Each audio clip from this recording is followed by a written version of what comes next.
Hello बच्चों, let's read the question and the question says which of the following molecule has a planar structure. तो हमें बताना है कि कौन से इसमें प्लेनार स्ट्रक्चर होगा, और इसे आंसर करने के लिए हमें पता चलना चाहिए कि की कंसेप्ट क्या होगा।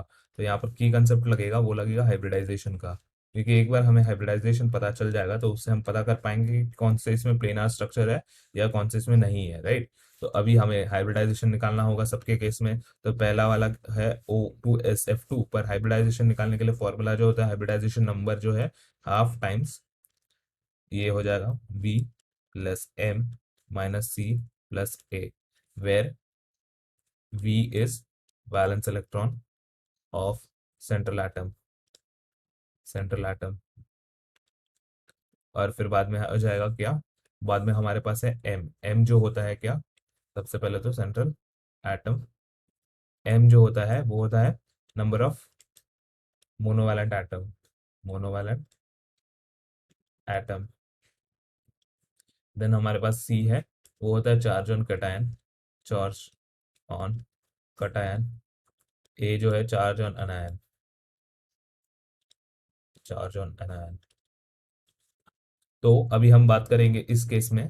तो पहला है हमारा O2SF2। तो O2SF2 के केस में क्या हो जाएगा, हमारा सेंट्रल एटम जो होता है सल्फर होता है, तो इसमें H वैल्यू निकालेंगे हाफ टाइम्स, सल्फर है तो सल्फर का क्या होता है 6 होता है उसके valence electron, plus 2 will give अस 4। 4 यानी क्या हो जाएगा हमारा, 4 यानी हो जाता है sp3 hybridised.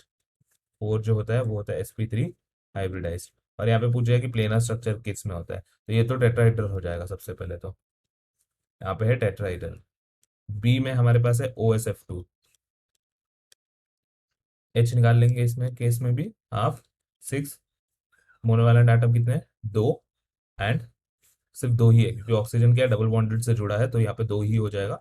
So 6 plus 2 this is going to be 4। And यहाँ पे sp3 हाइब्रिडाइजेशन होगा, पर इसका शेप जो है उसका चेंज हो जाएगा क्योंकि यहाँ पे बॉन्ड पेयर कितने 3 है, और इसमें लोन पेयर एक लोन पेयर प्रेजेंट होता है।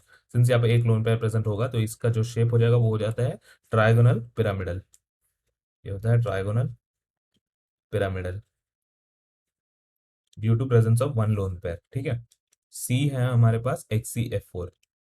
जब हम HCF4 का केस कंसिडर करेंगे तो यहाँ पे H का वैल्यू जो होता है हाफ टाइम्स 8 वैलेंस इलेक्ट्रॉन और मोनोवैलेंट एटम 4।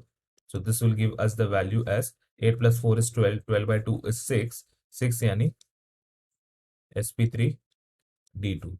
इसका होना चाहिए था ऑक्टाहेड्रल, पर यहाँ पर क्या है दो लोन पेयर प्रेजेंट होने के कारण ये हो जाता है स्क्वायर प्लेनार। तो यहाँ पर जो है हमें स्क्वायर प्लेनार जो मिलता है मॉलिक्यूल, तो ये हो जाएगा हमारा सही आंसर XgF4। बाकी अगर हम कंसिडर करेंगे डी जो है ClO4 माइनस, ClO4 माइनस के केस में हाइब्रिडाइजेशन नंबर जो हो जाएगा हाफ टाइम्स 7 प्लस 1, क्योंकि एक ही जो है वो सिंगल बॉन्डेड है, बाकी जो 3 ऑक्सीजन है वो डबल बॉन्डेड है, तो ये हो जाता है 4। 4 यानी कि इसका हो जाता है sp3 हाइब्रिडाइजेशन, और यहाँ पे 4 बॉन्ड पेयर प्रेजेंट है तो इसका जो शेप हो जाता है वो हो जाता है टेट्राहेड्रल। तो स्क्वायर प्लेनर जो हमें मिला है वो सिर्फ ऑप्शन नंबर सी में मिला है, और बाकी सारे क्या है इनकरेक्ट ऑप्शन है। Hope you understood it well, best of luck.